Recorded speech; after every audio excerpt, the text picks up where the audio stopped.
Good afternoon and welcome to the National Capital Planning Commission's November 4th, 2021 public meeting. First item, Ms. Acosta, could you please take the roll call? Yes, of course. Commissioner Trueblood?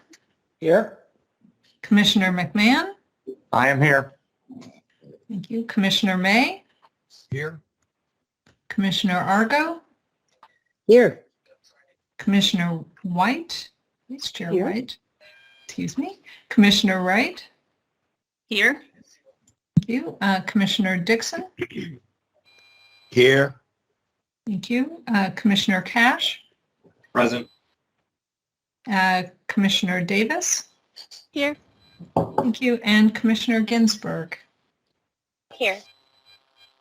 Thank you. All commissioners are here and you have a quorum.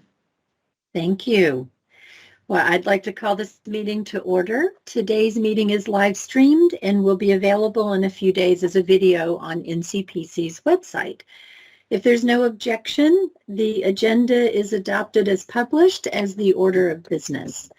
At this time, we'd like to play a short video clip of the Pledge of Allegiance. I pledge allegiance to the flag of the United States of America and to the republic for which it stands, one nation, under God, indivisible, with liberty and justice for all. Thank you.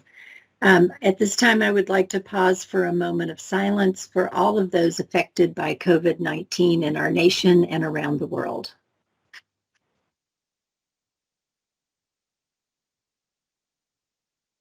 Thank you.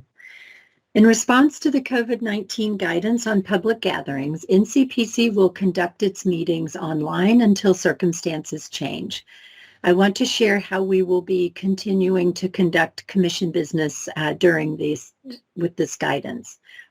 Votes by the commission will be conducted by roll call. When commissioners wish to be recognized, they should unmute, turn on their webcams, and request to be recognized. During commission deliberations, I will use a round-robin format to ask each commissioner if they have any questions or comments. During deliberations, all commissioners should be on video during that time unless you are experiencing technical issues. When you wish to put forward a motion, a second, or an amendment, please unmute, identify yourself, and make the motion. Before we proceed with the rest of the agenda, in the absence of a chair, the commission must nominate and vote on who should run the November meeting, which is the second agenda item. Is there a motion? I make a motion to have Commissioner White, our Vice Chair, act and conduct the meeting today. I'll second that. Is there a second? Second. Thank you. A motion that I, as Vice Chair, run our meeting today has been moved and seconded. Ms. Coster, can you please take the vote by roll call? Commissioners, please say yes, no, or abstain. Thank you. The motion was made by Commissioner Dixon, seconded by Commissioner May. And with that, Commissioner Trueblood? Yes. Commissioner McMahon? Yes. Commissioner May? Yes. Commissioner Argo? Yes. Vice Chair White? Yes. Commissioner Wright? Yes. Commissioner Dixon? Yes. Commissioner Cash? Yes. Commissioner Davis? Yes. And Commissioner Ginsburg? Yes. The ayes have it. Thank you, fellow commissioners, for electing me to run this online meeting. Our next item on the agenda is item 3, the report of the Vice Chair. Yesterday, several members of the commission had the really wonderful opportunity to tour Joint Base Anacostia-Bolling in advance of our review of the draft master plan today. I'd like to thank the Jbab leadership and team for extending this invitation. And although I regret I was unable to attend, I understand it was an extremely informative trip and an opportunity for many of the commissioners to see each other in person again, which I think is so valuable. Under authorities delegated to me by the commission, I approved a transfer of jurisdiction of lands from the National Park Service to the District Department of Parks and Recreation in support of the site modernization of the Joy Evans Therapeutic Recreation Center located in Southeast Washington, D.C. And that concludes my report today. Agenda item 4 is the report of the Executive Director, Mr. Acosta. Thank you, Madam Vice Chair. I have 2 items of interest for the public.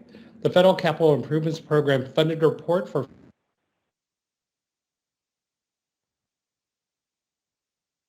I think Mr. Acosta is having some technical difficulties there. I would suggest momentarily, we'll see if he can rejoin us, and perhaps you can proceed to the report of the General Counsel. Perfect. So we will move on to agenda item 5, which is the legislative update. Ms. Schuyler. Thank you, Madam Vice Chair. I'm afraid I'm not going to buy you much time today because I have nothing to report. Well, thank you for that update. It looks like Mr. Acosta is still having some difficulties, so we'll move on to agenda item 6, which is the consent calendar. There are 4 consent calendar items on this month's agenda. The first is for approval of final site development plans for a temporary surface parking lot submitted by the National Institutes of Health for its campus in Bethesda, Maryland. The second is for approval of preliminary and final site development plans for the Building 60 Access Road, also submitted by the National Institutes of Health for their campus in Bethesda, Maryland. The third is for approval of final site and building plans for the Joy Evans Therapeutic Recreation Center in Southeast Washington, D.C., submitted by the District of Columbia Department of General Services. The final item is for approval of preliminary and final site and building plans for the West Building exterior repairs submitted by the National Gallery of Art. Are there any questions regarding the consent calendar items? Hearing none, is there a motion to approve the consent calendar? Madam Chair, Yes, I Commissioner. would like to second, but I would like to ask, I'm hoping that all of these items which are on consent were at least approached about the use of solar in any of them, because there are a number of those structures, I think, that could accommodate it. And I just wondered from the staff perspective whether they're making that point as these things go through, certainly even for consent. I see Ms. Sullivan has turned on her camera, and I believe she has an answer for you. Yes, hi, Commissioner Dixon. Yes, absolutely. We have been asking that in every single project. And I'd like to say overall, we're starting to see some positive solar renewable energy efforts going on. So we will continue to increase that effort. Thank you very much. That satisfies me. Thank you, Madam Chair. Wonderful. So is there a motion to approve the consent calendar? So moved.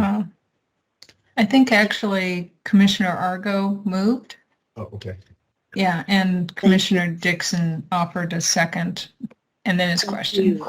Ms. Coster, can you please confirm the motion? And second, I think I heard you say Commissioner Argo. Yes, Commissioner Argo made the motion and Commissioner Dixon seconded. And with that, Commissioner Trueblood, Yes. Commissioner McMahon, Yes. thank you, Commissioner May, Yes. Commissioner Argo, Yes. as Vice Chair White, Yes. Commissioner Wright, Yes. thank you, Commissioner Dixon, Yes. Commissioner Cash, Yes. Commissioner Davis, Abstain. okay, and Commissioner Ginsburg. Also abstain. Thank you. The motion is carried. I see Mr. Acosta has joined us again. Mr. Acosta, would you like to give your report? Madam Chair, I will forego giving my report today. I'm having technical difficulties. I'm on audio right now, but you do have my written report in your packets, and I'm happy to answer any questions that you might have. Thank you. Does anyone have any questions for Mr. Acosta? Hearing none, we'll keep moving forward. First on the open session is agenda item 7A, approval of comments on the draft installation development plan for Joint Base Anacostia-Bolling. Mr. Weil. Thank you very much. I will share my screen. Good afternoon, Madam Vice Chair White and members of the Commission. The United States Air Force has submitted a draft installation development plan, a draft district plan, and a draft transportation management plan for Joint Base Anacostia-Bolling. The Commission last approved a master plan and TMP for the installation in 2014. As a draft plan review submission in for comment, we are considering planning issues like travel demand management and parking, stormwater and sustainability strategies, future development siting, and flood resiliency. Joint Base Anacostia-Bolling, or Jbab, is situated in southeast Washington, D.C. at the convergence of the Potomac and Anacostia Rivers in Ward 8, bordered by the Naval Research Laboratory to the south, the Frederick Douglass Memorial Bridge to the north, South Capitol Street and I-295 to the east, and the Potomac and Anacostia Rivers along its west side. Jbab is located approximately 1.5 miles to the southeast of the U.S. Capitol building and at the base of the Washington Topographic Bowl, just to the west of the Department of Homeland Security's St. Elizabeth's campus. Here's a close-up of Jbab, which was historically made up of two separate military installations until a base realignment and closure act mandated merger in 2010. Jbab currently has a maximum population of 17,000 military and civilian employees and families, hosting units that include the National Guard, Military Reserve, United States Coast Guard, and other federal agency personnel. Similar to a small city, the 966-acre installation has a wide range of land uses with approximately 1,000 privatized homes and a mix of other uses that include paths, parks and open space, a commissary and base exchange, communications and air operations facilities, military barracks, child development centers, and administrative buildings. One prominent feature on the installation is a raised earthen levee seawall system along the western river shoreline, originally constructed in 1939. The 1.5-mile feature offers panoramic views of Washington, D.C., East Potomac Park, and Reagan National Airport from a recreational trail along sections of the levee. Jbab has 3 operational gates. The northernmost Firth Sterling Gate is located at Firth Sterling Avenue and South Capitol Street, with access only allowed for Department of Defense ID holders, and this is also the closest Jbab gate to Metro Rail service, approximately a half mile away. Jbab's main gate, Arnold Gate, is located at South Capitol Street and Malcolm X Avenue, with access only available to DoD ID holders as well. South Gate is located at Chappie James Boulevard and Overlook Avenue, and this gate is available to both official ID holders and visitors. Jbab's 28-mile internal roadway system is comprised of 3 categories of roadways, a primary, secondary, and local, with Chappie James Boulevard, Defense Boulevard, and McDill Boulevard, shown here in dark blue, as primary routes with a function of connecting Jbab's entries to its major facilities. Secondary roadways, shown here in red, make up a majority of Jbab's network, forming more of a grid pattern to the east of Chappie James and Defense Boulevards, providing access to non-housing facilities. And the remaining local roadways are situated along Jbab's eastern perimeter and throughout the residential areas to the west and south of Chappie James Boulevard. Jbab's natural environment is relatively flat, averaging less than 2% grade, with no significant natural topographic features. The southern area of the installation is considerably higher than the northern section, with elevations varying near sea level along the waterfront to more than 60 feet near the southeastern boundary. The installation development plan shows the 100-year floodplain is primarily in the northern portion of the installation, which presents both development challenges, both due to the flood risk and soils that are not conducive to development. As seen here on this slide, the 500-year floodplain extends into several interior areas of Jbab, encompassing parts of the Defense Intelligence Agency site and covering part of the Bolling Planning District as shown here. There are two National Register listed historic districts on the installation, one in the north and one in the south.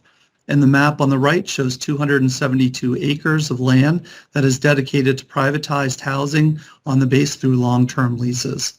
And one last note here is the 33-acre parcel of land on the northernmost tip of Jbab that will be transferred to the National Park Service for development of a new headquarters building, operations center, and a new park police helicopter complex.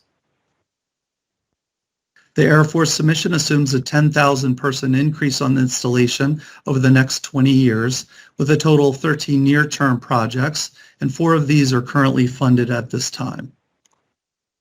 The Draft Installation Development Plan, or IDP, serves as Jbab's comprehensive planning document as required under Department of Defense planning policies, with long-term guidance for meeting installation goals for capital facilities, land use planning and organization, supporting infrastructure, sustainability, mission growth, and modernization. Starting with a vision statement for Jbab, the IDP identifies 5 planning goals and 19 objectives as a basis to develop its framework plan component, which is shown here on this slide. This framework plan represents a series of key identifiers or elements such as landmarks, nodes, development and land use boundaries, and travel routes, which were then used to help define cohesive planning districts that will become the basis for more detailed physical planning on the base in the future. As part of this submission, there is a plan for one of Jbab's districts known as the Historic Bolling District, which is intended to offer more detailed guidance for future development of the installation's administrative and community hub. Planning objectives for the district include development that supports military and community needs, complete multimodal transportation networks, efficient and effective use of limited land through infill development, consolidation of functions and appropriate facility siting, and demand reductions for parking while providing consolidated and accessible parking facilities. The IDP includes a constraints assessment for each planning district against multiple operational, environmental, and built factors, and together with form-based standards and land use categories, the Air Force has developed a Bolling District regulating plan to help guide future development without the specificity and rigidness of more traditional zoning codes. Regulating plans are encouraged by DoD planning policies with standards that address key elements of the built environment, including building types, heights, setbacks, circulation patterns, and landscaping, regardless of the land use. The Bolling Plan identifies a number of future projects with several new construction projects as shown here in orange, which include a new medical clinic, a new charter school, new child development center, and a new 650,000 square foot consolidated headquarters building known as the National Capital Region Center of Excellence. Here's a 3D conceptual massing model from the Bolling Plan that shows how the new projects would fit within existing developed areas. And then here is a more refined rendering looking directly north across the district. And you can see the National Capital Region Center of Excellence on the right.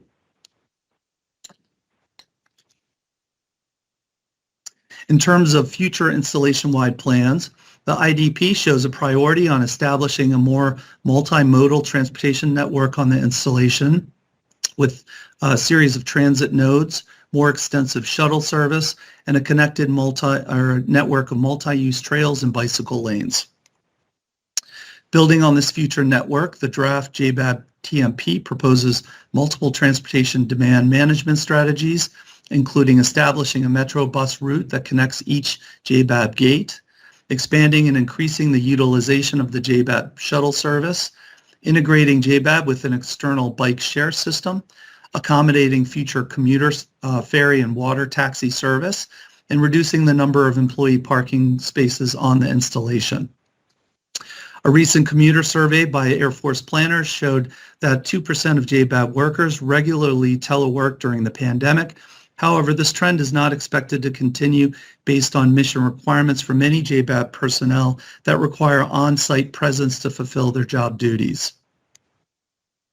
The TMP shows a long-term 20-year employee parking ratio goal of 1:3, which is consistent with the Ncpc long-term goal for Jbab, with an interim 1 to 2.2 ratio by 2026.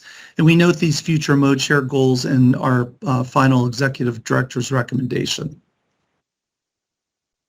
The TMP shows several surface lots at Jbab with a total of 440 spaces that the Air Force plans to remove in the future. And these slots were selected based on their proximity to other Jbab development, the relatively low utilization rates, and based on an IDP goal to reduce overall parking capacity.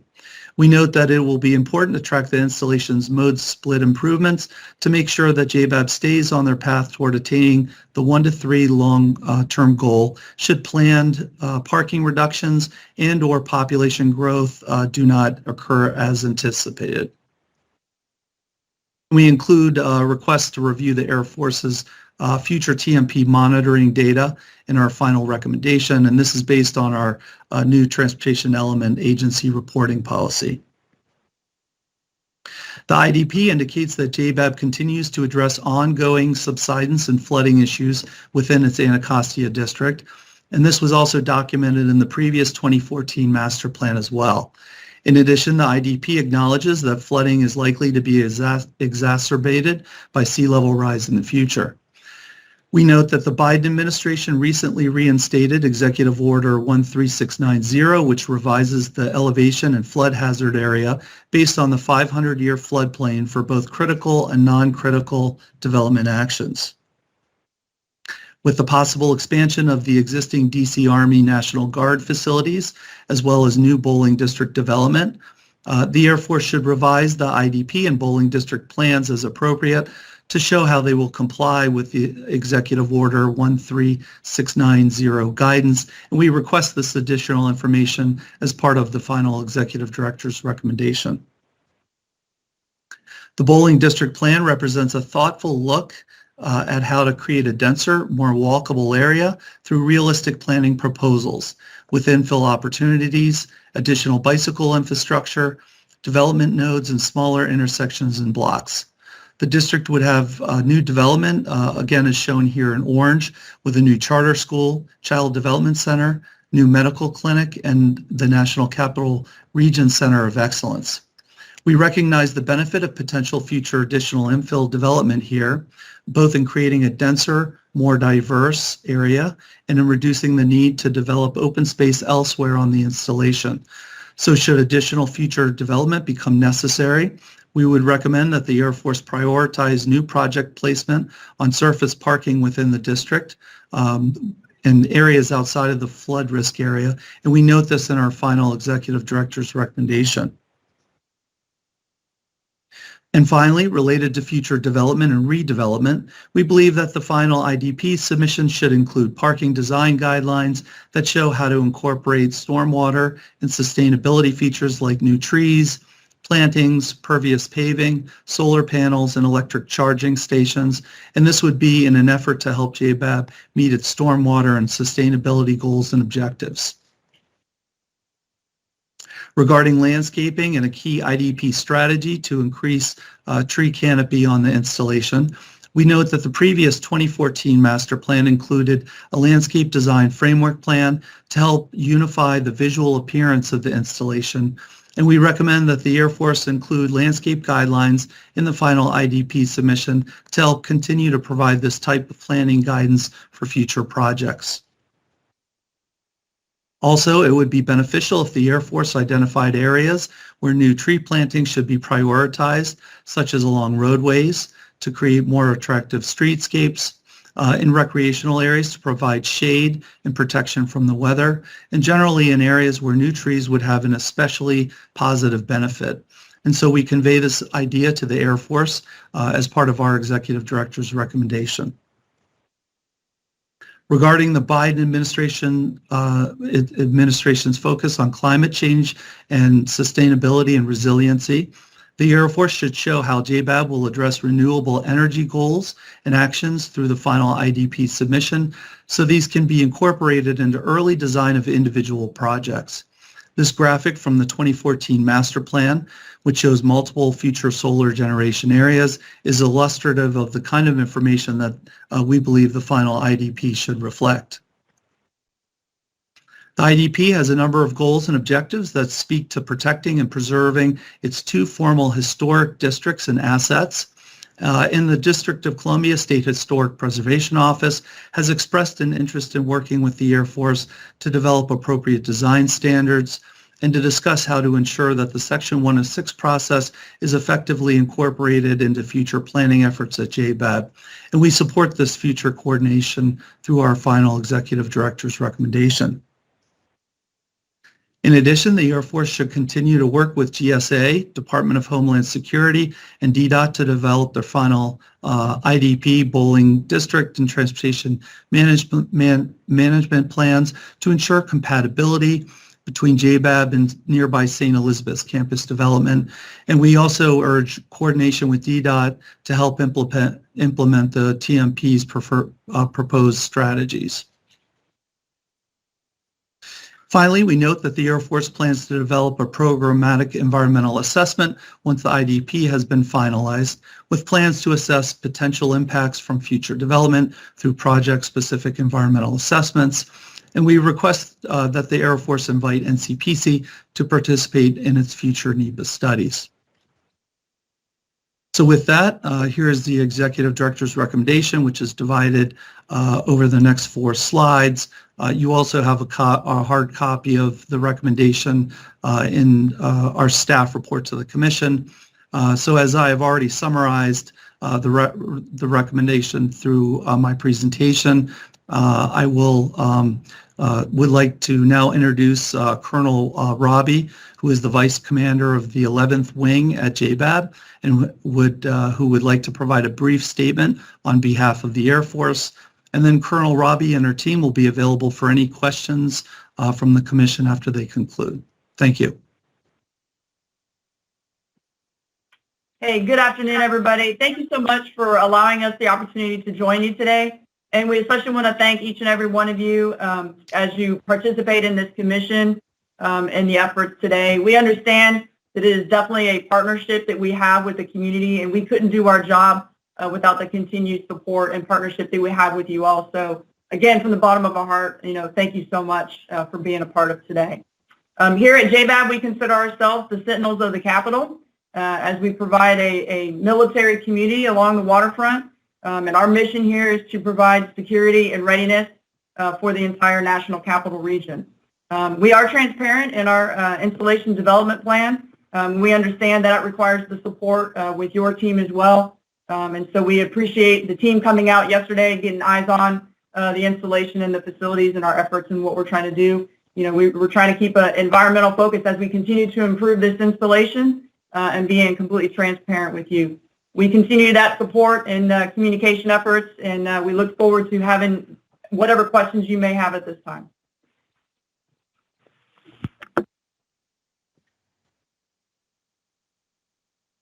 Thank you so much, Mr. Weil and Colonel Robbie.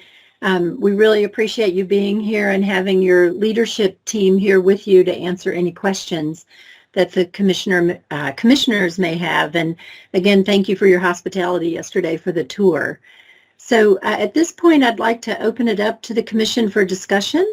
I will start with Commissioner McMahon and then go in a round-robin format using our normal seating order. Please keep your cameras on during the discussion or any questions you would have. Maybe we start with the questions first. So Commissioner McMahon. No, thanks. Good presentation. I appreciate the opportunity yesterday to drive around after so many years away to take a look at Jbab and how it has changed since I wore a uniform. Good presentation and a good plan. I think it's thoughtful and reflects all the key issues we are looking for. So I have no other questions at this time. Thank you. Commissioner May. Yeah, I do have one question. The facility includes a number of installations or buildings, complexes that are not part of the Air Force or the Navy, thinking of DIA and then of course Secret Service and their stuff there. What's the, those are excluded from this plan or just sort of grouped on their own? We're not dealing with any of their programmatic needs, right? Or are we? Hi, good question, sir. Oh, go on. Hi, this is Colonel Robbie. No, good question. The installation development plan will actually encompass all buildings on this installation. So all of the parking needs and things like that for these other installations are part of your plan? Yes, sir. Okay. That's good to know. I think that's really my only question. I have many comments, but that's my only question. Thank you. Okay. Commissioner May. I am Commissioner May. I'm sorry, Commissioner May. I just checked your name and said it again. Did you want to go ahead and share your comments now, or do you want to wait and do a round of questions? I'm happy to wait till we get to, our discussion. Okay. Commissioner Argo, any questions? I don't have any. Well, the only question I had was, and it seems it's really minor, but it had to do with wayfinding, and just to make sure that that was it's a big place, and it was. I thought that the whole wayfinding process, especially as they embark on all this new development, could be sort of upgraded and improved. It was just a comment I wanted to make. That's it for now. Thank you. Commissioner Wright.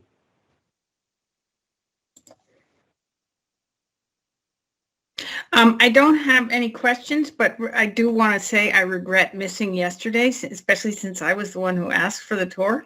But I'm going to have another chance because I'm told that my entire office is going to be touring, so I will go with them for sure. And you want to come back for comments on the EDR?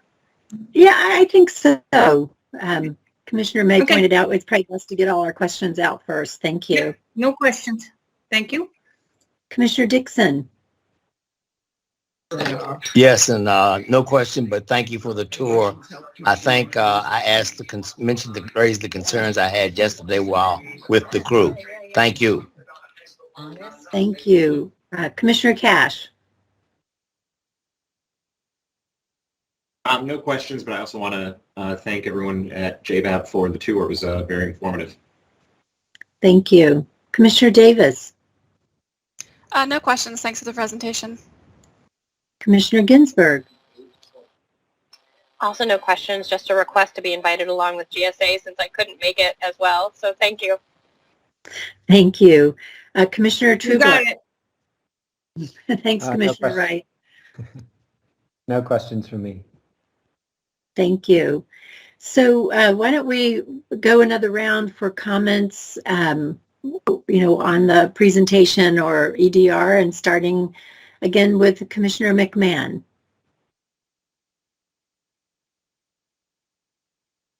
Any comments on the EDR? No, I think we just need to continue to encourage them to maybe accelerate a bit their compliance with parking ratios. Other than that, it looked like a good plan, and it takes smart use of a already well-developed piece of property to support DoD requirements. Thank you. Commissioner May. Sure. I'll try to go through these quickly. First of all, on the Park Service land swap, I just want to clarify that the facilities that would be located there, if we can work out this deal with the Navy and the District of Columbia, would be to relocate the facilities that we have at Poplar Point, which would be National Capital Parks East headquarters. So it's not the regional headquarters, it's just for one park. And then The operations facility is the Park Police's operations facility, which is currently housed in Poplar Point as well. And then, of course, the aviation unit, which is the hardest thing to find a location for in the city. And we're very grateful that we could have the opportunity to locate that at the northern tip of Jbab. It's proximate to the park, and it's also far enough away from, I think, where most residents are, so it wouldn't be terribly impactful. So it's really a great win if we can get that done, and we'll be working hard to make that happen.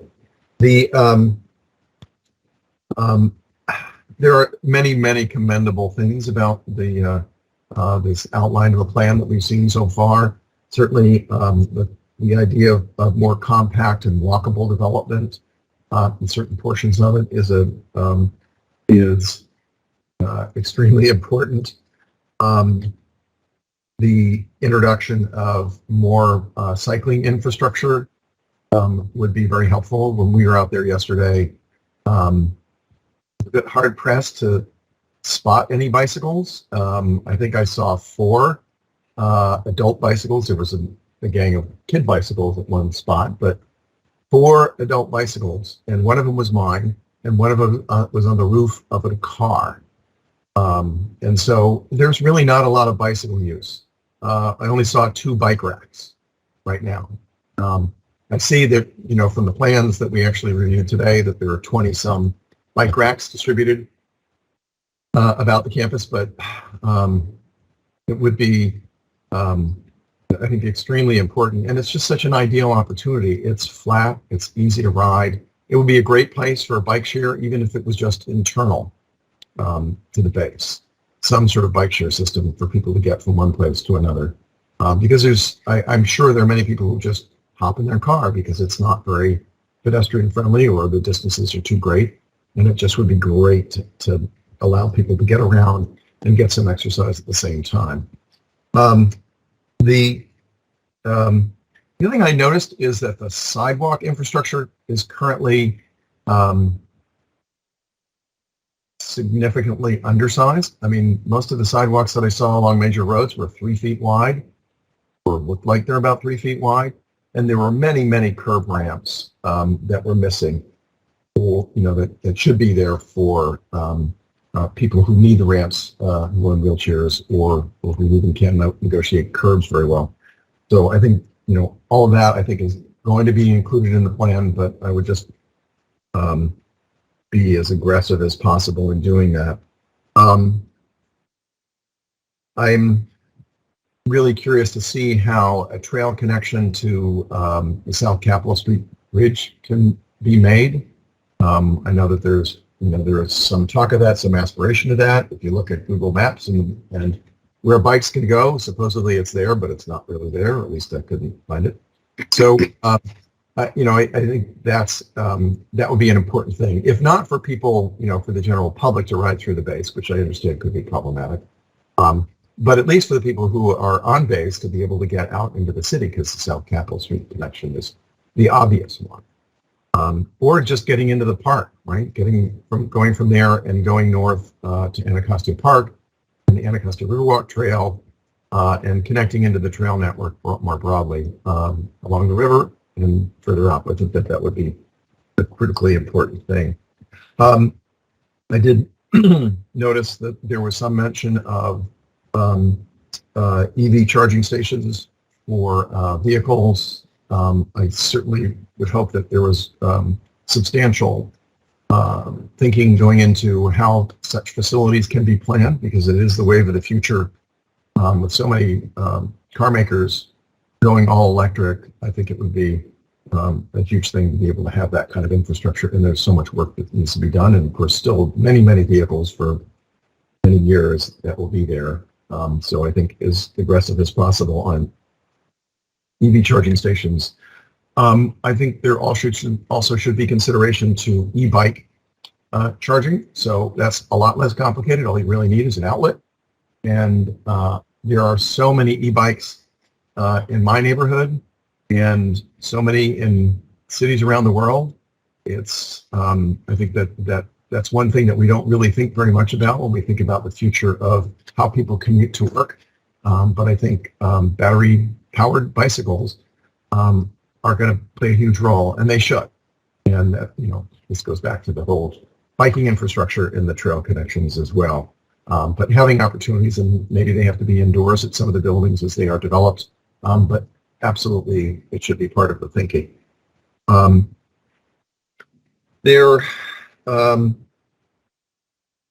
The one other thing that, well, there were a couple of things about being on campus. I keep calling it a campus because it sort of feels like a campus to me as opposed to a base. Being on base yesterday, there were things that struck me. One, of course, was the lack of bicycles and infrastructure and good sidewalks and so on, and the fact that it's so auto-focused. But the other thing that that really, I mean, it felt like I was not in Washington anymore for that reason. And then there was something else that was bothering me about it that I couldn't quite come up with, right? It was in the back of my mind. And it wasn't until I, read through all the presentation materials again this morning and was listening to the presentation that it dawned on me. And that is that as spaces like this go within Washington proper, and I'm not talking about military bases, I'm just talking about large tracts of land with development, even development that's spread out the way this is, there are not nearly as many trees as you would find anywhere else in Washington. And I'm not talking about opportunities for creating forests. I mean, there are some, and I think some of the areas that are marked as developable areas maybe should be looked at for tree planting, and I think that's one of the things that was pointed out in the staff report. But there aren't even good street trees here. And, I know that the city has goals for planting, thousands of trees every year. Certainly we plant hundreds of thousands of trees every year. But there should be a really aggressive program here. I mean, just looking at it on Google Earth, you can see there are many, many streets that don't have street trees. There are some that do, many that don't. There are yards that don't. There are just lots of open spaces that it's just grass. It's just grass. I mean, the environmental impact of just having grass has its own negative effects, and maybe there needs to be less grass and there needs to be more meadow and treatments like that. But I think just looking at this and saying, gosh, how can we put more trees here? Because this, Washington has so many neighborhoods that even though they're spread out, and there are other large-scale installations, campuses, college campuses, things like that, where there are a lot more trees. It just feels like it's so barren. It feels like I'm just in another world. And I would strongly encourage that the future planning efforts look specifically at tree count and comparing it to other parts of the city. And there's so many places where you can do it, and it helps with habitat, it helps with the breathability of the air, of course, it helps with carbon sequestration as well. So I just think that's a huge thing that needs more emphasis. That's it for my speech. Thank you, Commissioner May. Always thoughtful comments. Commissioner Argo. And it makes it so much easier for me. Because, no, it does. I appreciate it. I had, really, really good and thoughtful comments, Commissioner May, sorry. And I could probably echo all of them. I'll raise my one little, which seems kind of puny compared to some of the other comments that have been made, but my little comment about wayfinding too. It's the kind of, it's a campus, as you said. I mean, it really is. And to I thought about that when I was there yesterday, but think about it even more in relation to the new development. So I wanted to make that point. I think the plan,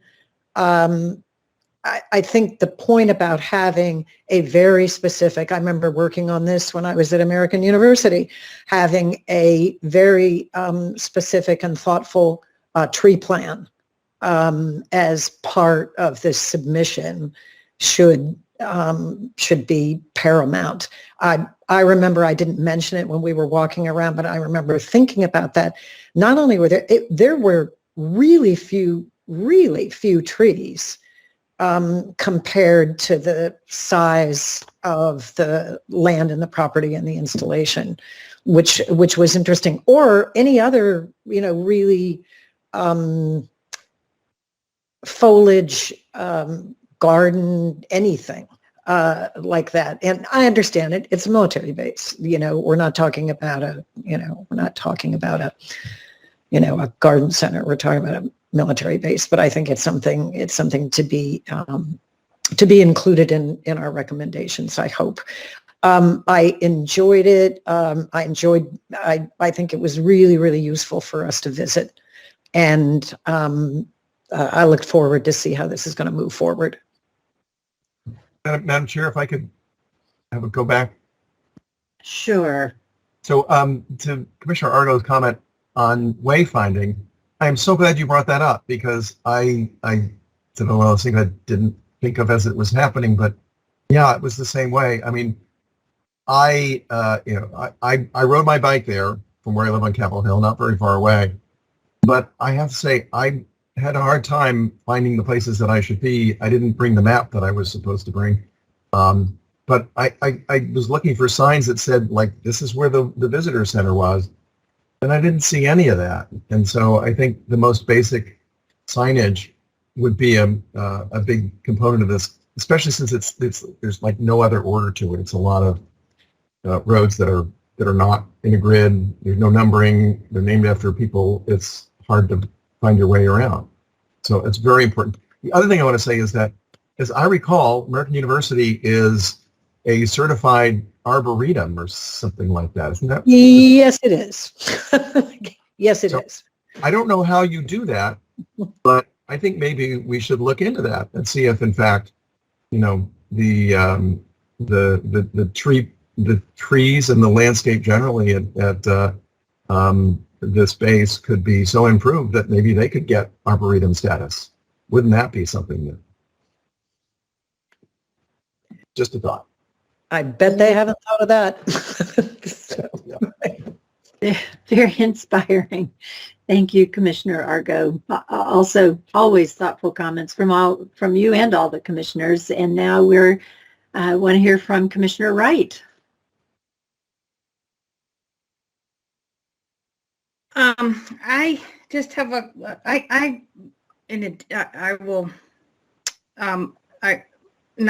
I feel a little bit funny because I didn't see the lack of trees, but I'll take Mr. May's word for it and pile on. That's important. Yes. I think my bigger concern has to do, I thought, generally speaking, the plan was thoughtful and deliberate and so much better than some of the things we've seen lately in the master planning department. And I think Mr. Weil's report pretty much nails it. The comments going back are very good. The lack of coordination was the only lapse, and I think I would encourage it for lots of reasons. Sometimes it's painful. The consultation process can be painful, but it's always worth it. I know we have benefited mightily from the input of our colleagues for our FDA master plan, the one we're still doing at Muirkirk. And in this case, I'm particularly interested in this plan because of DHS's headquarters at St. Elizabeth's across the way, of course, and would welcome, I think, the opportunity for us to look at some shared resourcing. For example, they have a very aggressive schedule to electrify their fleet, which will require charging stations that I've been surprised to learn as we've looked at this, how much room it takes to accommodate for the infrastructure for car charging when you're talking about a fleet. Likewise, we might look into possibly coordination of shuttles. I don't know, but there are all of these opportunities are foreclosed upon without coordination. So I am really glad that moving ahead, from what I understand, there's a commitment to work closely with stakeholders in the neighborhood. So but generally speaking, I thought, again, the plan is thoughtful and deliberate and shows some planning principles that are laudable. And I'll leave it at that. Thank you, Commissioner Wright. Commissioner Dixon, any further comments? Yeah, I do have a few comments. One, I hope that when you begin to rethink the naming of some of the streets, etc., that you remember that the land you're on was, in fact, the land that was housed for Native Americans. Commissioner Dixon, there's either background noise or somebody needs to mute right now. Yeah, there's a little background noise. Okay, thank you. Let me see if I can get rid of that for a few minutes. I don't have my remote. But yeah, I was going to suggest that when you do start thinking about renaming and streets, etc., that there be something that recognizes the fact that that land was occupied by Native Americans at one point. That was their major, I think that location alone was their major trading area. So it'd be nice to have that reflected in your signage and maybe other things, maybe even in some artwork. I don't know, statues or something. Anyhow, that's a remote kind of a thought, but maybe worthwhile. Thank you for your time and thanks for the tour again. Thank you. Commissioner Cash. Thanks so much. I want to echo a lot of what Commissioner May talked about with the sidewalks. I think that whenever you're doing that, especially through the little main downtown corridor that we were walking on, the sidewalks weren't even wide enough for two people to walk next to each other. So I think that making it more walkable is going to take a lot of new infrastructure just to expand what you currently have.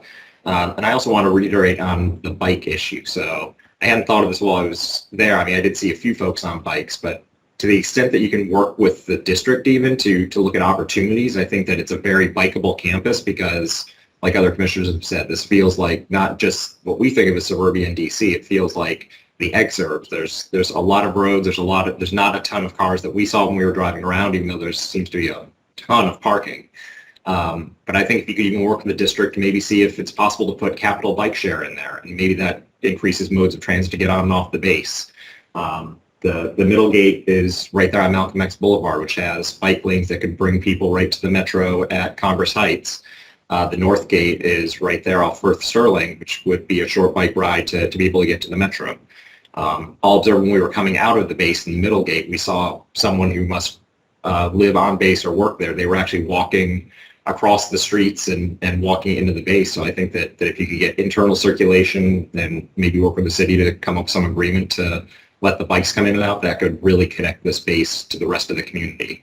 Because my overall take was this felt like I wasn't in Washington, D.C. I felt like I was somewhere completely different, and there just didn't seem to be a lot of opportunities for those connections. So anything you could do to maybe make it a more modes of transportation on the base, even for all the kids that we saw there, let them bike from the school to where they live. There seems like a lot of opportunities there. Also, with regards to the school, and there was some talk about electrification, I wanted to associate myself with everything about providing as much electric infrastructure as you can there. The district just passed some codes that, of course, don't apply to military bases, but there's a goal in DC for any new residential or commercial construction to have at least 20% of the parking spaces have electrification in them. So to the extent that the base in looking at future development can work with the housing providers, I think that they said there were 2 different companies that ran all the housing on base. Maybe looking at putting more infrastructure in as housing stock is turned over, I think it'd be good opportunities for more electrification. And then finally, with regard to the schools, so we did get to see the new DC charter school that opened up on campus, which is a DC public school. And I understand that there are some kids that actually are bused in, or they come into the base that don't even live on the base that get to experience that school. And that the Childhood Development Center, I think, is going to be moving closer to the school to accommodate that, the Park Service swap. And that comes also, we saw on the base, there's actually a lot of buses on the base. And I did some research, and it turns out that kids who live on base, the military will actually bus them out to their DC public schools that aren't on base that they happen to be going to. So I think that any future construction of educational facilities should look at parking for those buses that includes electrification and consideration of converting that fleet over to electric. So it doesn't look like a lot of buses, and that's actually a low-hanging fruit opportunity, I think, to introduce more electric vehicles and buses into the district before looking at with Metro and even our DC circulator fleet. So I think that the campus feels like it's a lot of blank canvas that can be painted on as you're looking for future improvements. So I just encourage you to be as forward-thinking with transportation and walkability options and all of that to make this feel a little bit more connected. And I also just want to say I am kind of amazed with the amount of open space there, and I think that we walked by one of the dormitories that's proposed to be demolished for future buildings.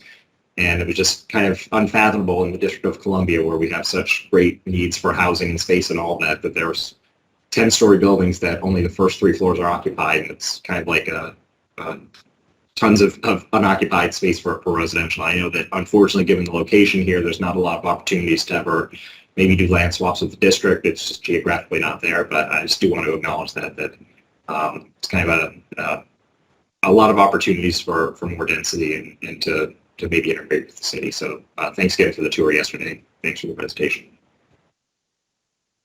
Thank you, Commissioner Cash. Commissioner Davis. I think the other commissioners raised a lot of important points. I don't have anything else to add. Thanks for the presentation. Thank you. Commissioner Ginsburg. I also don't have anything else to add except to say that the Build Back Better Act, which is currently pending, has lots of funding for both greening buildings and greening fleet. So both of those initiatives are very much appreciated and could potentially find some assistance in that bill. That's all. Thank you. Thank you. That's a great point for opportunities to remind people of. Thank you. Commissioner Trueblood. Thank you. I guess I'll start off by saying I'm sorry I wasn't able to make it yesterday. Maybe I will also join in the request to Commissioner Wright to join with the GSA, because it sounds like it was quite a helpful tour. I'll start off by saying, I really do appreciate the multimodal focus of the plan. I really liked the maps that showed additional capital bike share stations on the outside, but I also respect Commissioner May's concept or comment about how you might be able to support even bike share on inside the base itself. But certainly, outside makes a great deal of sense, especially given the great connection you now have to the South Capitol Street Bridge. I was able to do the Mayor's 5K to open the Frederick Douglass Memorial Bridge, and we ran right by the gate. It's not very far. It's not very far from the future Oval, from Anacostia Metro Station, Anacostia Park. I think that that's a great way to encourage those visiting the base to get there. And I also appreciate Commissioner Wright's comment about transportation coordination across the different areas of whether it's the Department of Homeland Security or other transportation plans around. So I think that's good. I will agree with everybody around the trees and wayfinding. Those seem like really great opportunities to make the base even more accommodating to people. And then I guess I'll raise something a little bit new, which is just, I raised this earlier in the information presentation, but just ensuring, and this was mentioned in the EDR, so just underlining the importance of Section 106 coordination, especially given the 2 historic districts. I will note, I believe the plan, I think, speak to some demolition of buildings at the Naval Air Station, Anacostia Historic District, including potentially one of the few remaining pre-World War II seaplane hangars. And so I think that will require a little bit of discussion before moving forward. I like the fact that one of the goals is honoring and communicating the historic significance of the installation. I think it is critical. This is a unique and wonderful and historic installation for us, for the country, and for the military. And I think I'd be interested in the final plan to see how this actually flows then into the architectural guidelines, especially near the historic districts. And whether or not this is in the plan, something I would encourage the base to think about is opportunities for things like interpretive signage, for programming. How do you share and actually communicate the wonderful historic assets and importance of this space to the city and the country as you move forward? So those are my comments. Thank you. Thank you, Commissioner Trueblood. I just want to share, I think our commission, as always, has incredibly thoughtful suggestions, questions, comments, and the power of the tour to give that firsthand experience obviously helps us understand these matters even more deeply. But, the consensus clearly is this is a very strong plan to begin with. And I think all of these ideas and, my thanks and congratulations to Colonel Robbie and her team for working with our staff to really bring forward the principles that you put in place and really thinking about ways to enhance an already strong plan with strong planning principles. And I affirm everything that's been said before. And I just want to say from a perspective of making the base a place that is a healthy place for the people who live and work there. Your attention to the waterfront and calling out the very unique opportunity that you have to be on the waterfront and calling out in your plan the trail, the connection signage, bikeways, and there's just so many ways to go deeper to enhance the environment at the base. So I think you're off to an incredibly great start. And really thank you for the work and collaboration with our staff. So if there are no further comments on the draft plan, or Mr. Weil, anything you want to share, I would move that, I would ask that someone make a motion to approve the comments on the draft plan. I make a motion to approve the comments on the draft plan. Thank you, Commissioner Dixon. Is there a second? I'll second. This is Commissioner Argo. Thank you, Commissioner Argo. Ms. Coster, do you want to confirm the motion in the second and then take the vote by roll call, please? Sure. The motion was made by Commissioner Dixon, seconded by Commissioner Argo, and I'll take the roll call, starting with Commissioner Trueblood. Yes. Commissioner McMahon? Commissioner McMahon? Are you sure? Yes. Yeah, I'm sure. Commissioner May? Yes. Commissioner Argo? Yes. Vice Chair White? Yes. Commissioner Wright?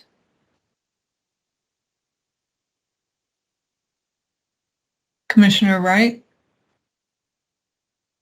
I'll return to her. Commissioner Dixon? Yes. Commissioner Cash? Yes. Commissioner Davis? Abstain. All right. Commissioner Ginsburg? Abstain. All right, I'll check again for Commissioner Wright. I know she was having some connection issues. Yes. All right. Sorry. Thank you. The motion has carried. Well, thank you again, everyone, for the great presentation. Here. Yes. Oh, thank you, Commissioner Wright. We can hear you. Thanks for rejoining. Thank you, Commissioner Wright. The motion is carried. Thank you again, Mr. Weil, Colonel Robbie, and your team. We look forward to seeing how the plan evolves. So our next agenda item is 8A, an information presentation on Beyond Granite. Ms. McCrean. Good afternoon, Commissioners, and thank you. Can you see my presentation okay? Yes, we can. Thank you. Thank you. Today, I'd like to share information on our current project related to temporary commemoration beyond Granite. We're very excited for this project to inform our future commemoration efforts, as well as the opportunity to create a more permanent process for temporary works. Today, I have on our meeting Teresa Durkin, Executive Vice President at the Trust for the National Mall, who will be co-presenting with me. First, I'd like to provide a bit of background for the project. Following this context, Teresa will then share about the project and the grant and process. Commemorative works are key elements in Washington, D.C.'s symbolic landscape, telling stories of our nation's history and heritage, and recognizing leaders, events, and groups. In planning for the future, the Macmillan Plan for Washington called for major memorials on the western and southern ends of the National Mall, with museums and other public buildings to the north and the south. Ncpc plays a critical role in guiding the location and design of federal commemorative works through policy and review. Ncpc also works to ensure that future generations have commemoration opportunities and encourages new approaches through plans and initiatives. Ncpc has worked jointly with federal partners on several initiatives related to memorials and monuments that provide a comprehensive picture of Washington's commemorative landscape. These publications not only capture the existing conditions of memorials, but also lay out a policy framework moving forward with future development of national memorials in our capital. The Memorials and Museums Master Plan, or 2M Plan, responds to the ongoing need of future generations to locate memorials and museums in Washington and the environs. Memorial Trends and Practice provides an overview of commemoration and provides data and analysis on historical trends and more recent memorials. And Memorials for the Future was an ideas competition in 2016 that aimed to rethink the way we develop and experience memorials. Years of experience in this field, coupled then with the recent countrywide focus on memorials in public space, has identified over several issues around commemorative process and the collection of works in our capital. Ncpc seeks to tackle two main problems with commemoration. One is the lack of diversity and representation in today's memorial collection and the longstanding legacies of inequality, and two, limited space for future memorials on or near the National Mall. Memorials Trends and Practice was one of the first reports where we started to delve a bit into the issue of themes and memorial subjects, acknowledging we have a bit of imbalance towards military and war-themed memorials in D.C. As of 2019, about 44% of those total military memorials are emphasized. If you add statesmanship and founding of the country categories, which prominently feature white men, that percent increases to 63%. So there's really a lack of diversity and representation in the memorial collection. And from a recent national monument audit conducted by Monument Lab out of Philadelphia, we recognize that the first monument to an individual person of color dedicated on the National Mall, Dr. Martin Luther King Jr., occurred in 2011, just 10 years ago. The other statistics on the slide illustrate data from that national monument audit research that we found generally consistent with representation in DC. The man-made landscape of the National Mall allows for evolution in our thinking and design and should inspire a more profound and broader connection to our nation's past, present, and future. Gaps in memorial representation, though, as you've seen, are not unique to Washington, D.C. Across the country, these conversations are taking place about how memorials in public spaces can effectively address longstanding legacies of racism, prejudice, inequality, and injustice. And Teresa will share a bit more about the National Monument Audit in a few slides. The Memorial Trends Report, again, as I mentioned, touched on conditions and data, but also issues related to location or site selection and the size and scope of memorials, noting that the recent trend has been for larger memorials. The scale and the amount of land and space memorials require has grown over the years. Review agencies like Ncpc have seen more landscape proposals in recent years rather than the smaller sculptures at our L'Enfant parks and National Park Service reservations. In part, this is also due to a shift away from the commemoration of individuals towards the observance of groups and shared experiences or events. But across the size and scope of commemorative works, memorial sponsors still generally want to be located as close to the National Mall as possible. It's highly prominent location. Fewer memorials are located on the east side of the district, and this pattern hasn't substantially shifted in the last 10 years. This map shows existing memorials as blue dots. What this is really showing is a concentration of the memorials on or near the National Mall. The reserve, which is outlined in a shaded gray, is a substantially completed work of civic art. But given that context of the reserve, are we limiting opportunities about who's represented from a commemorative work and museum standpoint for the future? The previous reports I mentioned also provided recommendations to address representation and land issues, and specifically to encourage memorial sponsors to pursue temporary forms of commemoration. A few examples of that are shown on this slide. And while the Ncpc is involved in permanent memorial site planning and design, we've not thoroughly examined the potential of temporary commemoration and how it may be a viable alternative to a permanent monument. However, testing these ideas are the logical next step in furthering our commemoration work and to raise diversity and inclusion issues while considering how we will provide for future generations and their ability to commemorate on our national stage. In addition, Executive Order 13985, Advancing Racial Equity and Support for Underserved Communities through the federal government, Ncpc is committed to working towards a more inclusive landscape and commemoration process. And this project is one way we're working to make a direct impact on that work and mission. Beyond Granite, we'll test strategies and recommendations from these previous studies. Ultimately, the work will inform an update to our Memorials and Museums Master Plan, as well as our comprehensive plan elements. However, Ncpc is not an implementing agency and relies on partners like the Trust for the National Mall to help work through this vision to implementation. And with that, I'd like to hand the presentation over to Teresa Durkin again to share more about this exciting project opportunity. Thanks, Joanna. Thanks, Joanna, and good afternoon, Vice Chair White and members of the Commission. On behalf of the Trust for the National Mall, we're delighted to be partnering with the National Capital Planning Commission on this important pilot program, which we're calling Beyond Granite. As the nonprofit philanthropic partner of the National Park Service, we are dedicated to restoring, enriching, and preserving the National Mall. We bring, as an organization, expertise in project development, private funding, and in-kind support to restoration and sustainability projects. We mobilize volunteers and provide educational opportunities to ensure that the National Mall endures and evolves as a vibrant and welcoming space for all.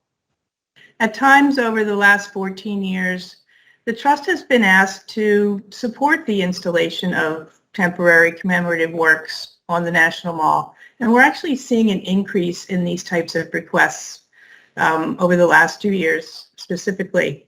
Most recently this September, we lent some behind-the-scenes help to the artist Susanna Furstenberg to install a COVID memorial of over 700,000 flags on the National Mall called In America Remember.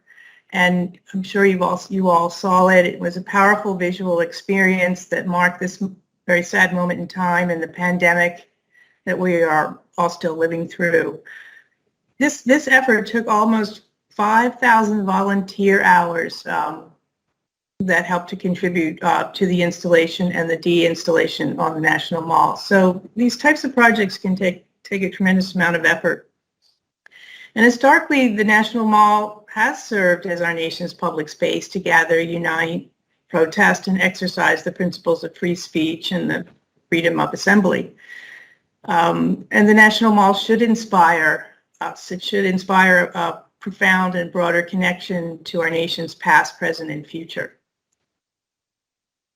So when we're talking about our new program, Beyond Granite, I think it's important to also put it into context with the Monument Project platform that is created by the Mellon Foundation.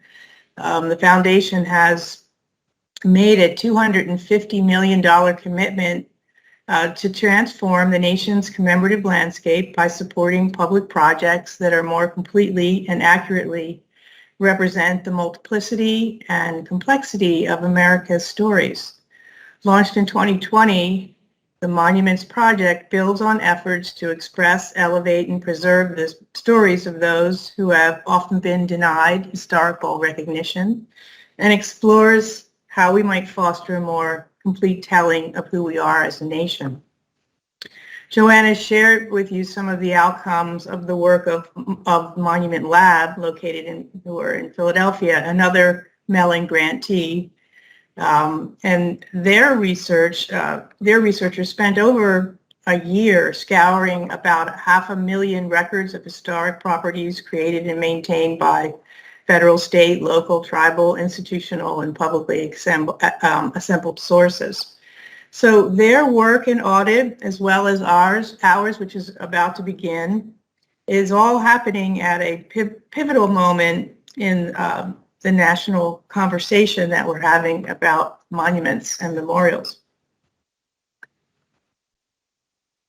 As we begin our program, one of the first things that we're going to have to do with all of our participants is collectively define the term, what is a temporary commemorative work? That's going to be job one. But we'll also be focused on theme development with two core questions in mind.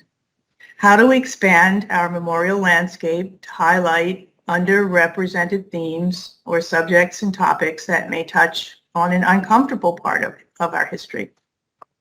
And secondly, how do we develop memorials that are inclusive and respectful, open to diverse and potentially contradictory points of view?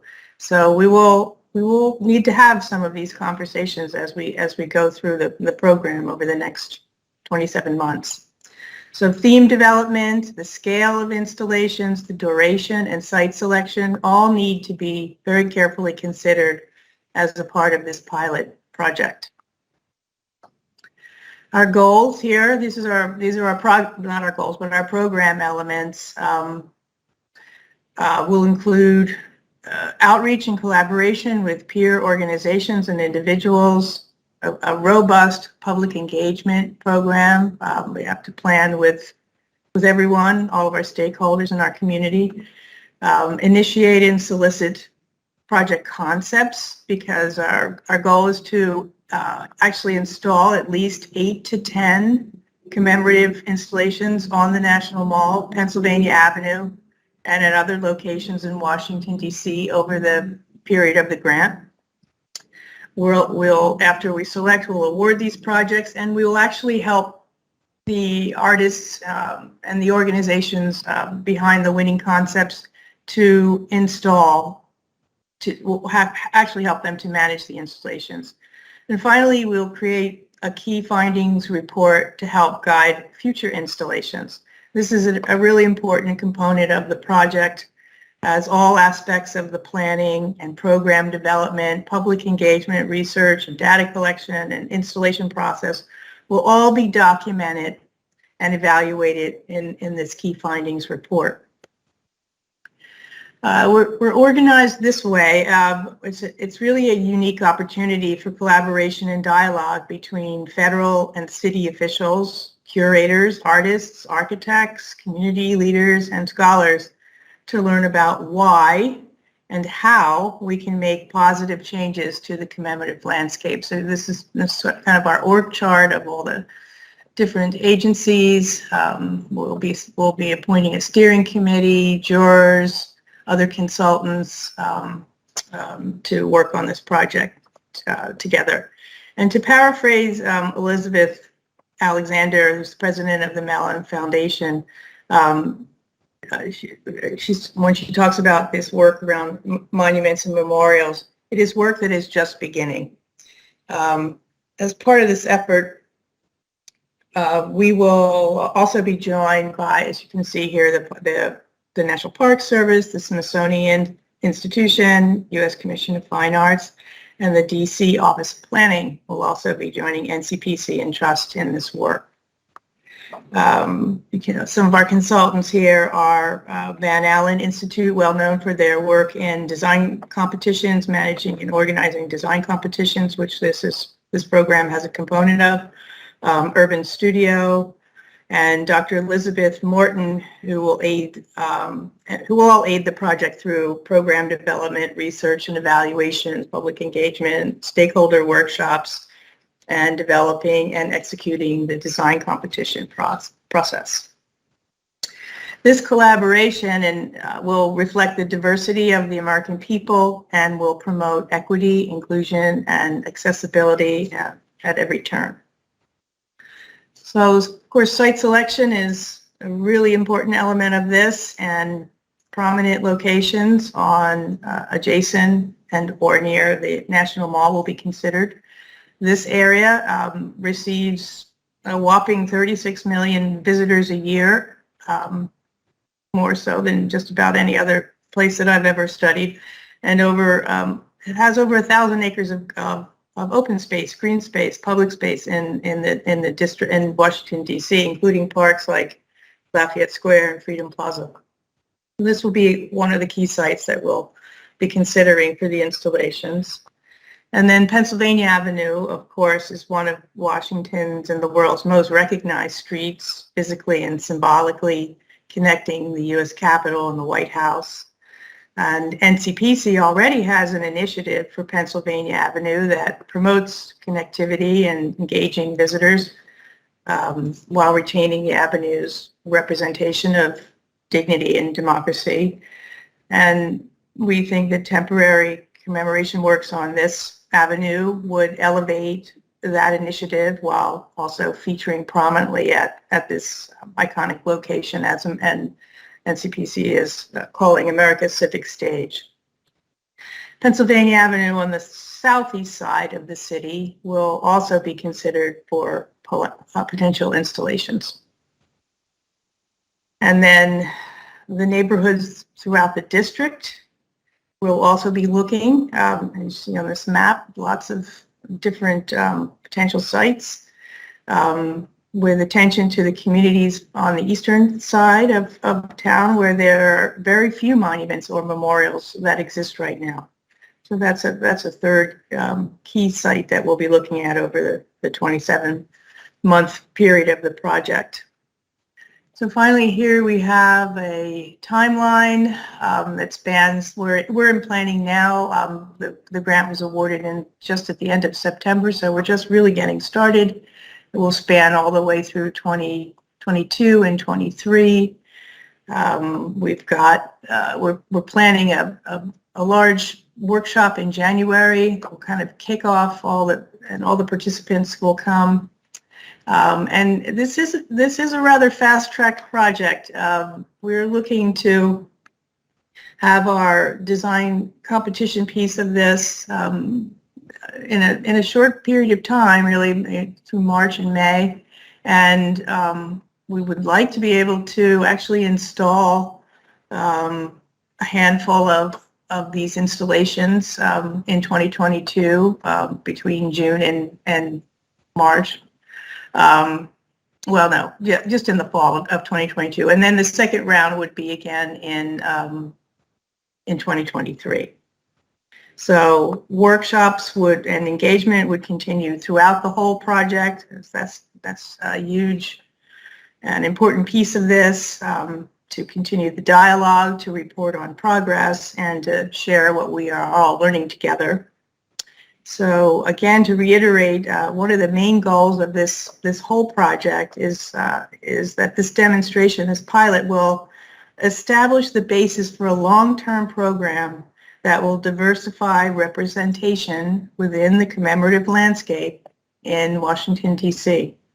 So I want to thank you for this opportunity to share our program with you today and for giving us your time. Thank you, Commissioners. Teresa and myself will be available to answer any questions you may have. Thank you so much, Ms. McCrean and Ms. Durkin. That was a really wonderful presentation, very inspiring. Are there any questions from our commissioners before we open it up for discussion? Yes. I have some, Madam Chair.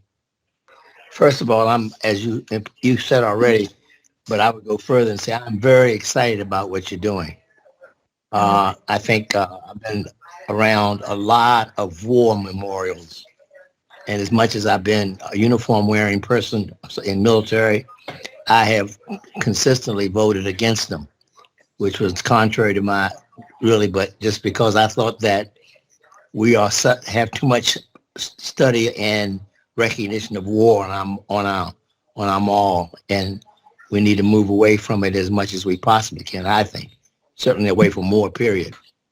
In my travels, though, I've noticed that in many countries they have memorials to poets and musicians and artists and other things that are positive and inspiring. So I hope, and I got this from your presentation, looks like you'll be looking at that. I also know that, memorials like the one, the Legacy Memorial, Peace Memorial in Alabama is a time to have maybe that sort of brought to the mall area for recognition and some respect. And I also think that I mentioned about the Joint Base Anacostia-Bolling, and hoping that they will recognize in some of their streeting and naming some of the Native Americans who occupied that soil first. And I think that may also apply for us, though we have a museum, maybe making it part of our community rather than just a museum in one place would be helpful to me. I'm also been fascinated by the use of holograms. I noticed that many years ago I was in a store in Chicago, and they had a hologram of Michael Jordan. It was just standing in the room. It was a hologram, but it sounds to me like temporary, a facility that can handle holograms could offer an opportunity for changing that periodically based upon the photographic stuff. So it could change. It could change from time to time for special purposes. So I also think that the memorials can be active memorials, like the one at the Kennedy Playground that's on O Street, which is a recreational facility, not just a statue. So I could go on, but I do appreciate what you're doing, and it's an opportunity to brand our community for history. Thank you very much. Thank you. Thank you. Any other questions from commissioners? Madam Chairman, somebody's got their mic on and a bunch of conversation going in the back. If you could ask them to turn it off, thank you. Yeah, folks could remember to mute when they're not talking. That would be helpful. Any other questions from commissioners? Madam Chairman, if I could just ask Joanna to stop screen sharing during the discussion, we can always pull the presentation back up. Thank you. Great. Thank you so much. Well, hearing no other questions, why don't I open it up to the commission for discussion? I'll start with Commissioner May and then go in a round robin format using our normal seating order. So please keep your webcams on during the discussion, and let's start with Commissioner May. Great, thank you very much. Well, this is, of course, a very exciting project, and the National Park Service looks forward to working with Ncpc and our longtime partner, the Trust for the National Mall, as this is developed. I have to say, first of all, National Park Service is beyond the theoretical when it comes to the establishment of memorials. I mean, we are the ones who work with memorial sponsors when they get authorized by Congress and have to help them through that process. And the permanent memorials are long and painful to get. There's a lot of focus on what has already been accomplished and what, the legacy of what we already have. But we do feel that at this point, getting into commemorative works that are more diverse in their expression of American history, I think is vitally important. And there actually are some permanent memorials that are in the pipeline that will make some progress in that area. Not enough to make up for what is already here or to balance things out, but progress comes in small steps. So we are standing by and ready to do our part to try to realize this.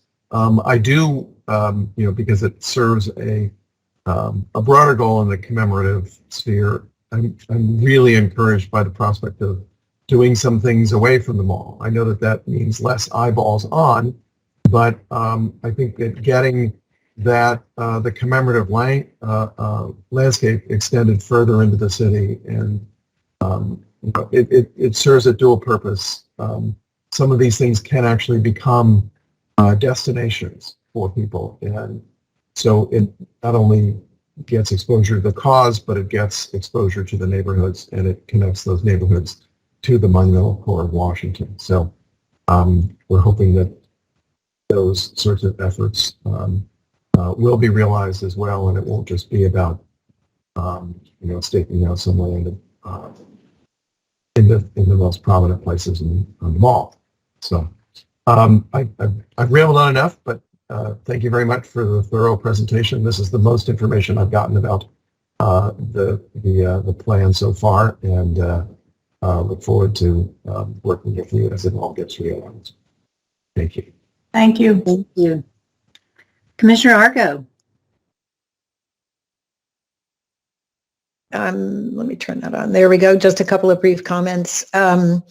I appreciated in fact, I wrote down I appreciate the importance that has been, that's been discussed about the mall itself, and the words I think that were used, that making sure it endures and evolves. And I think those two go together. I appreciate it being spoken of in that context and including both those concepts. I think that, and then just to, again, hey, I'm going to, I don't know why I'm giving all these kudos to Commissioner May today, but I love what because he's good. The eyeballs will follow. I think that's also important to remember. We have all kinds of other places in this city where we might want to have eyeballs follow, not just on the mall, and that can become, as he spoke of, destinations in their own right in a different way. So I want to echo that. Thank you. And that's all. Thanks. Thank you. Well, kudos to you, Commissioner Argo. I love that. Eyeballs will follow. That's true. Commissioner Wright. I know you're having some technical difficulties. So if you can't join us, we'll come back.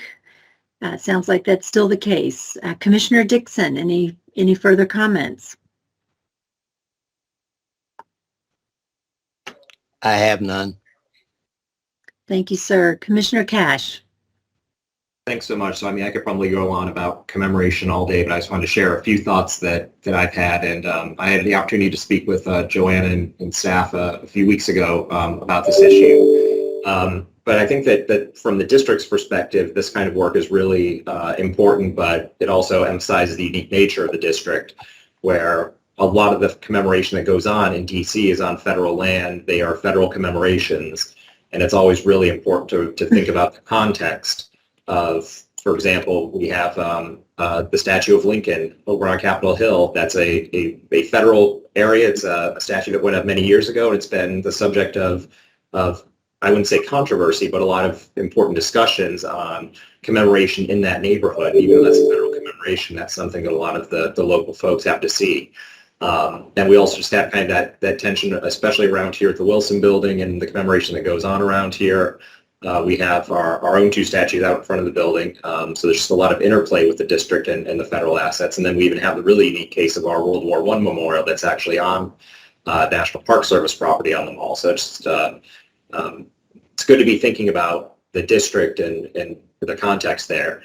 And I also just want to say that the district's been doing a lot of work in commemoration. We passed a law last year that's asked the University of the District of Columbia to come up with commemoration ideas for diverse Washingtonians, because we actually have very little of it ourselves as a district. We have Carter Woodson, the Carter Woodson Memorial that we put up a few years ago that's actually a district commemoration. We have another one in the pipeline that we're actually, I think, been trying to work with the Park Service a little bit on another memorial that we've already funded, and I think that we're really looking to get more memorials. So we're looking forward to the recommendations that we're going to get of the UDC study that kind of gives us more ideas.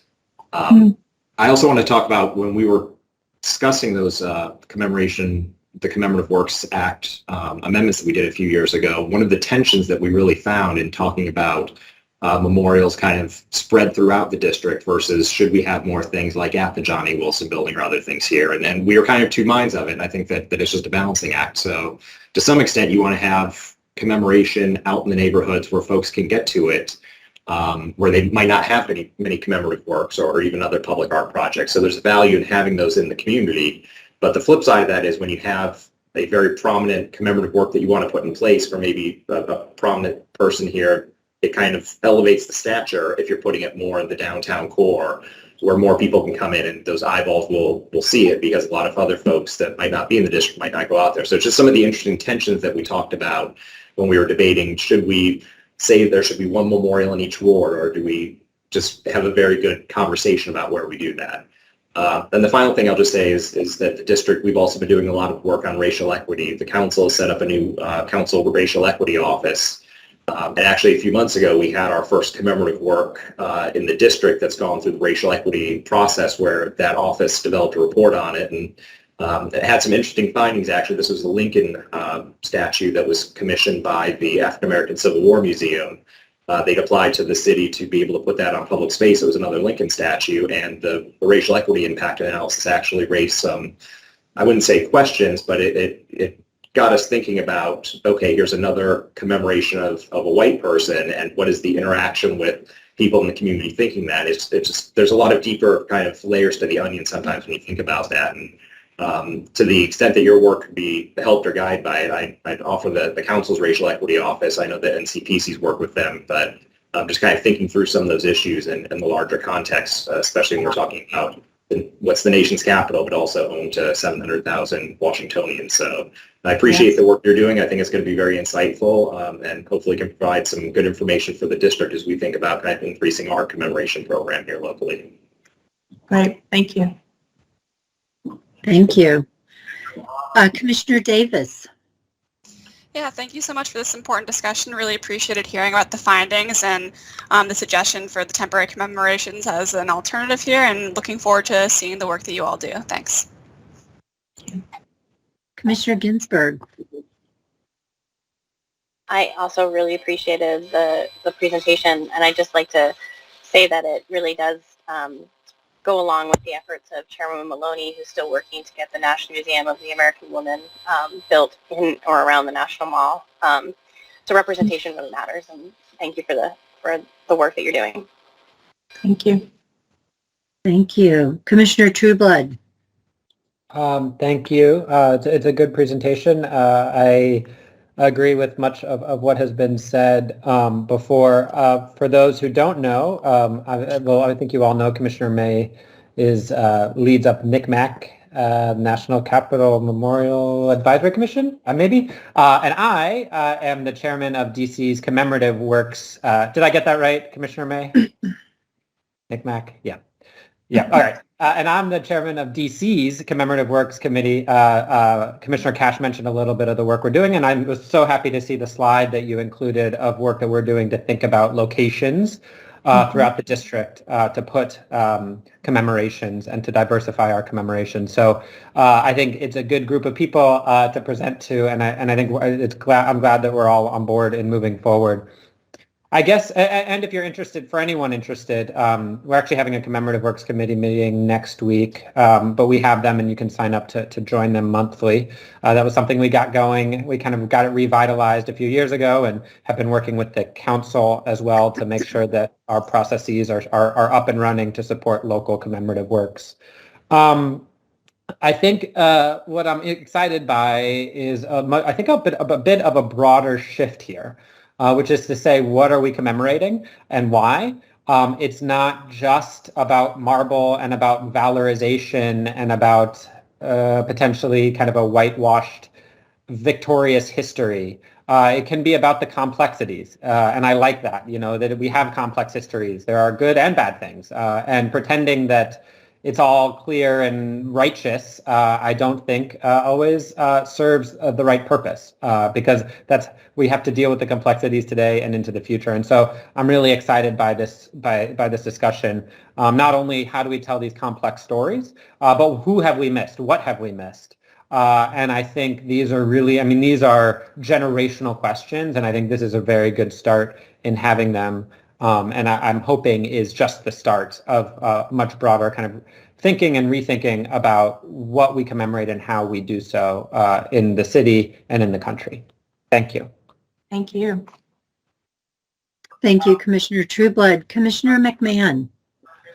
Yep, thanks as always, and being at this end of it and listening to all the good voices on the commission here with their comments. Very good presentation. I'd like to see what we're doing to support the population here and support the history of the United States with future new efforts. I have no other comments. Thanks. Thanks, everyone. And, as I noted at last month's meeting, and I want to reiterate today, that Beyond Granite is going to be an incredibly important way for us to promote a more diverse and inclusive commemorative landscape in the nation's capital.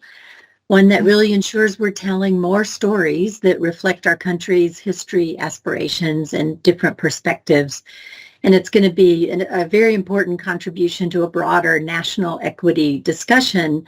And one thing in listening to the presentation and thinking about this again, I want us to consider is how do we make sure that folks around the country are aware of this initiative? Because I think it will provide guidance to cities who are grappling with the same things. And as the at-large member of the commission, I think about how do we engage the broader public around the country to help bring stories to the nation's capital. So, and I know in the public engagement, we have thought about that, but I want us to really expand our thinking, and especially with the use of technology and virtual meetings, that, maybe there's a convening at a point in the process where we're sharing information. And one thing that I've thought about a lot since we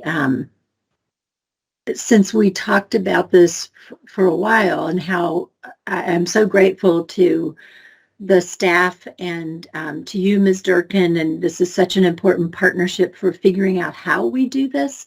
But each time we talk about it, it gets richer and deeper. And I think the structure that's put together, the partners, I think we're incredibly fortunate that Tony Griffin and Jason Schubach said yes to help us guide this.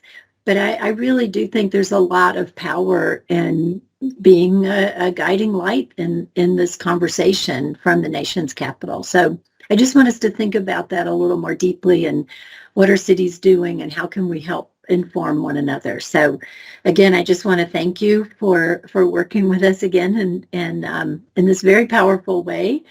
And as well as the National Park Service, the District of Columbia, the Smithsonian Institution, and all the other federal and local stakeholders in this important effort. And one thing that I think NCPC does so well is collaboration. And I think this is one that we're going to really have to be firing on all cylinders, because some of the conversations are going to be tough, and some of them, I think, just even a basic education for people. How did these memorials come to be? What is this practice?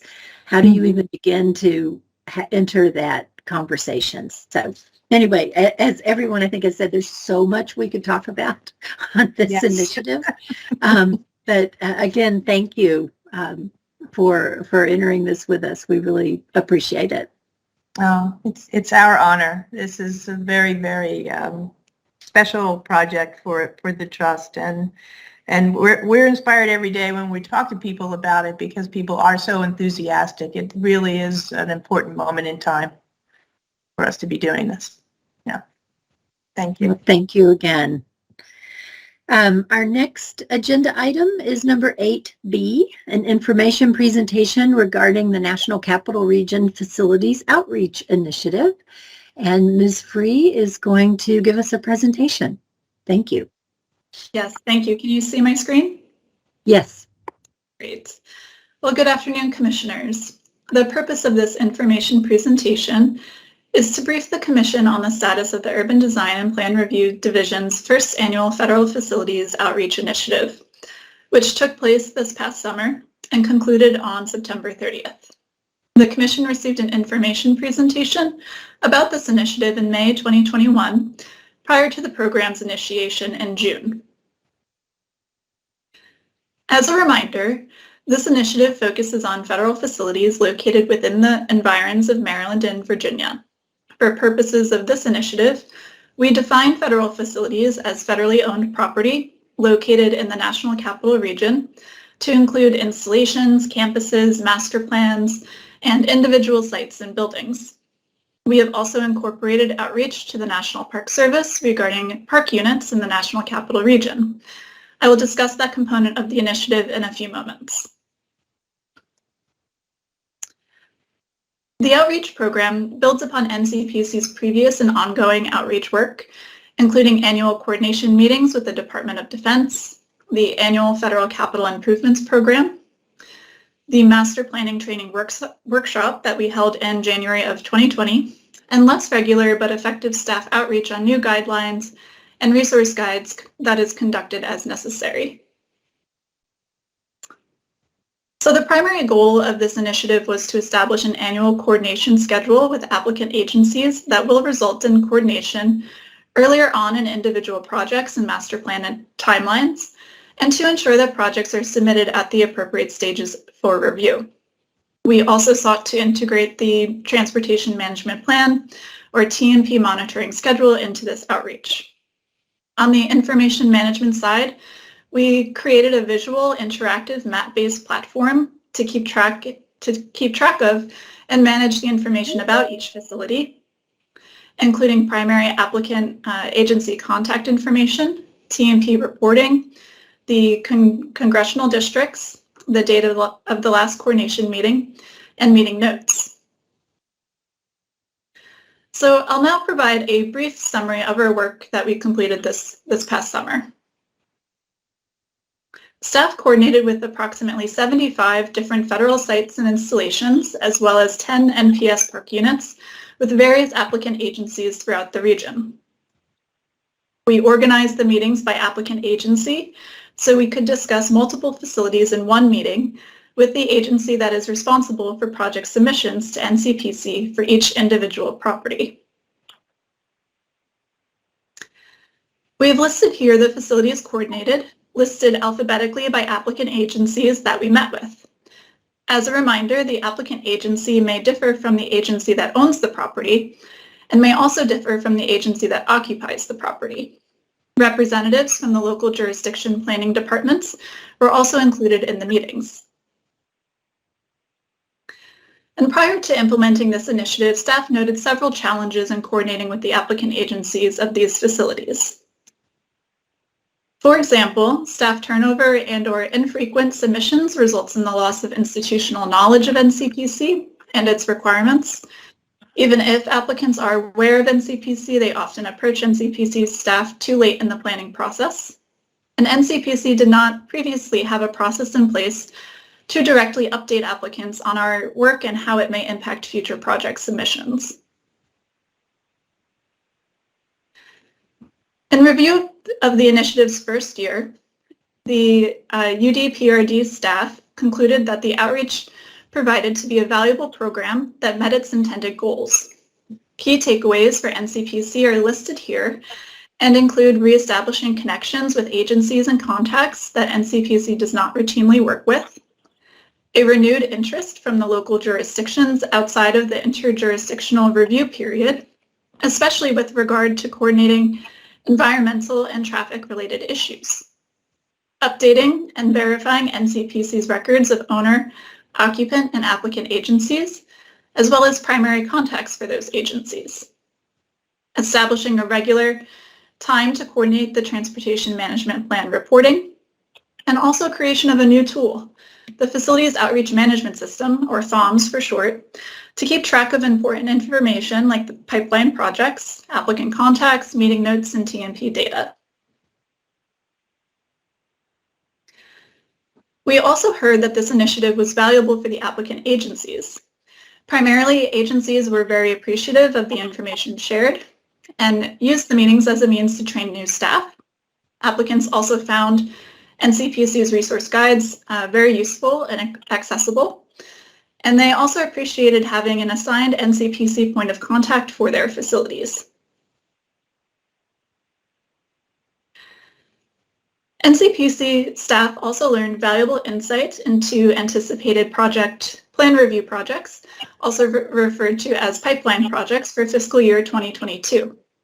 Some examples of these projects are listed here and include the Arlington National Cemetery Draft Master Plan, the Draft Installation Development Plan for the Naval Support Activity Bethesda, and Draft Area Development Plans at Joint Base Andrews and Joint Base Meyer Henderson Hall. Ncpc staff also coordinated with the National Park Service regarding potential projects for this year within NPS Region 1, the National Capital Area. This list includes those that are located within the district. Some highlights include the Peace Corps Memorial Design Review, as well as design review of the Desert Storm, Desert Shield War Memorial, the Wolf Trap Park for the Performing Arts Master Plan, Anacostia Park improvements, the DC Water Potomac River Tunnel, and the National Arboretum Bicycle and Pedestrian Bridge. The efforts this year will support in the annual meetings moving forward. Our next steps include evaluating the TMP data that we received, following up with applicant agencies on the status of these pipeline projects, and continuing the outreach effort annually each summer. So this concludes my presentation, and I am happy to answer any questions that you may have. Thank you. Thank you so much, Ms. Free. Do commissioners have any questions for Ms. Free? So hearing no questions, I'll open it up for discussion and start with Commissioner Dixon, and then go in the same round robin format as our other items. So Commissioner Dixon, any comments?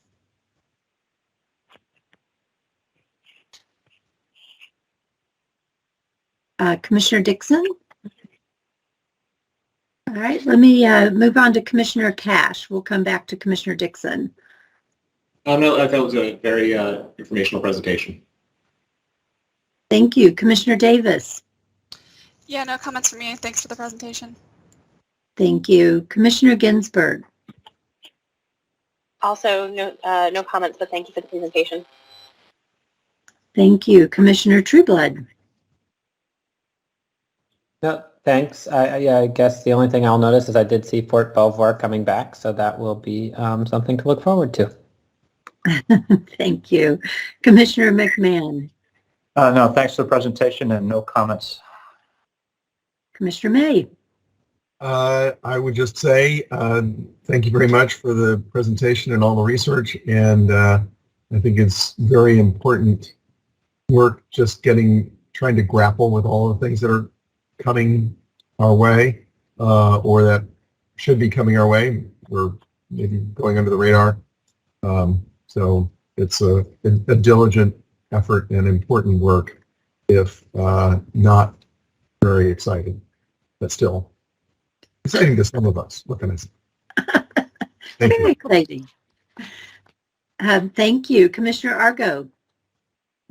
Okay, that was funny. Yes. No, I have not. I appreciate the work that went into this and the presentation. I don't have any questions at this time. Thank you. Thank you. Commissioner Wright? I know you were having technical difficulties. I'm not sure we'll hear from you. Can you hear me? Oh, great. Yes, we can. Thank you. Yeah, I'm on the phone now. I've given up completely. And I only heard snippets of it, so I'm not going to comment. But yeah, I'm looking forward to better times, technologically speaking. Thank you so much. And Commissioner Dixon, I just want to circle back. I don't know that we have Commissioner Dixon on the line. With you. Oh, you are. I'm with Thank you. And I'm okay. Great. All right. Well, thank you so much. Well, I just wanted to make a few comments for Ms. Free and the staff, that I really appreciate how hard it is to think about improving the process and doing it on a continual basis. So I really appreciate the depth of the work that's gone into thinking about and just showing us in such a concise way the dozens and dozens of folks that you work with, and giving us sort of a snapshot of what's coming our way. As Commissioner Trueblood, noted, Fort Belvoir is coming back. That's, just knowing sort of what that next wave of work is really helpful for us to think about. And I really appreciated that you sought out feedback from applicants to help inform our process and how we can become even more user-friendly. So it's not easy work, but it's really important work to make sure that we continue to fine-tune our process. So I really appreciate your efforts. So thank you. So with that, this concludes our open session agenda. Our commission will meet again on Thursday, December 2nd at 1 p.m. Thank you.